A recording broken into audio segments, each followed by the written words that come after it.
कवि सम्मेलन देख देख के घर की शीला देवी को शेर व शायरी का बुखार चढ़ गया था। अब वो सीधे मुंह किसी को जवाब ही नहीं देती थी।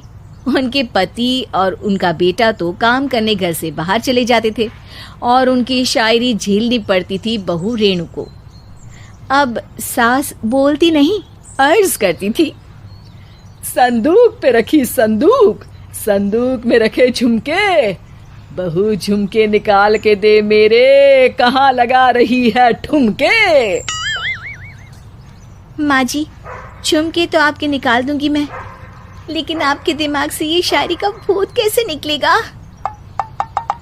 छोटे लोग नहीं समझेंगे, शायरी है शौक बड़ा, तू अपने काम से काम रख, मेरे काम में मत टांग अड़ा। शौक अलग बात है, लेकिन हर चीज में अपना शौक डाल देने से जग हंसाई हो सकती है सासू माँ। अरे मैं हूँ एक नंबर कलाकार, कोई ऐसी वैसी बला नहीं, तुम घर के कामों में उलझी, समझोगी मेरी कला नहीं। ठीक है माँ जी, आप नहीं समझती तो कोई बात नहीं, लाओ मैं आपके झुमके ही निकाल कर दे देती हूँ। बहू सास के झुमके निकाल कर देती है और वहां से चली जाती है। शाम को बहू अपने पति से शिकायत करती है, सुनिए जी, आप माँ को कुछ समझाते क्यों नहीं? अरे क्या समझाना है माँ को? अरे अपनी शायरी थोड़ी कम करे ना।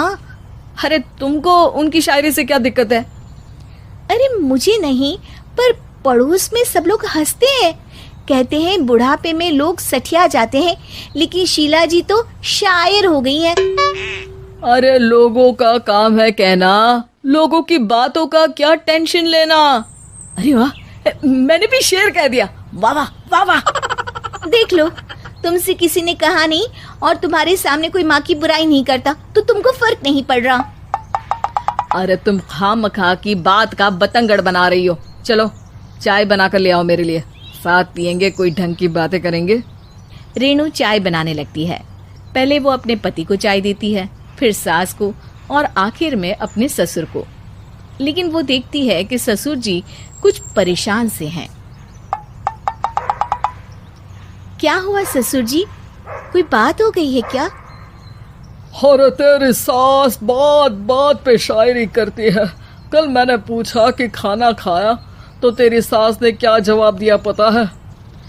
अरे गलती की और आरोपी ने कोड़े खा लिए फटाफट, खाना तो नहीं पर पकोड़े खा लिए झटाझट। अब बता क्या जवाब दूं इस बात का? वो तो सभी से शायरी में ही बात कर रही हैं, मुझे भी समझ में नहीं आता कि क्या करूं मैं। बेटा उसको उसी की भाषा में जवाब देना पड़ेगा। मैं तो आम बातचीत में भी उसके सामने कुछ नहीं बोल पाता, शायरी में क्या बोलूंगा भला। ससुर ने जैसे ही कहा कि उसको उसी की भाषा में जवाब देना पड़ेगा, बहू को ये बात जच गई। अगले ही दिन वो शायरी की कुछ किताबें लेकर आई और शायरी की प्रैक्टिस करने लगी ताकि सास को उन्हीं की भाषा में जवाब दे सके। उसने दिन रात एक कर दिए। एक दिन सब साथ में बैठकर टीवी देख रहे थे, तभी रेणु सबके लिए बिरयानी बनाकर लाती है, लेकिन सास को बिरयानी भाती नहीं। कौवा करता काऊ काऊ, चिड़िया बोलती ची ची, इतना खराब बिरयानी बनाई है कि मुंह से निकले छी छी। बस इसी मौके का तो बहू को इंतजार था, क्योंकि अब बहू सास को उसी की भाषा में जवाब देने के लिए तैयार थी। माँ जी, हमको अपनी ये बेकार शायरी ना सुनाइए, जैसी भी बनी है बिरयानी चुपचाप खाइए।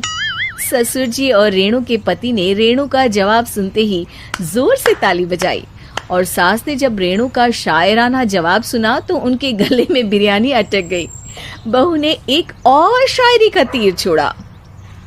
शायरी में बहू के सामने सास हो जाएगी ढेर, क्योंकि सास मारेंगी एक शेर तो बहू मारेगी 1.25 शेर। सास को छोड़ के सब वाह वाह करने लगते हैं। आज पहली बार सास को नहले पे दहला मिला था और रेणु ने सास का मुंह चुप करा दिया था। अगले दिन रेणु का पति उससे कहता है, अरे वाह, तुमने तो माँ की बोलती ही बंद कर दी, मजा आ गया। अब मेरे लिए कुछ बना दो, खाकर मैं काम पर चला जाऊं। शायरी ही है मेरा जीवन, वही करूँगी जी भर के। नौकरानी रख लो कोई, काम नहीं करूँगी मैं घर के। अरे तुम क्या माँ जैसी हरकतें करने लगी, सीधे सीधे बात करो ना। हो गई कल शायरी, रोज थोड़ी ना करोगी। शीशी भरी गुलाब की पत्थर पे फोड़ दो, जो मुझे शायरी से रोके उसके कान मरोड़ दो। पति घबराकर वहां से चला जाता है और बाहर उसके पिताजी के पास जाकर बैठ जाता है। दोनों अपनी बीवियों की शायरी से परेशान है। ससुर को पछतावा होता है कि क्यों उसने बहू को सास की भाषा में ही जवाब देने का आइडिया दिया। अब तो घर में दो शायर हैं। दोनों एक साथ दुखी स्वर में कहते हैं, हम दोनों की ही बीवियां जब से शायर हो गई है, क्या बताएं, जिंदगी एक फटा हुआ टायर हो गई है।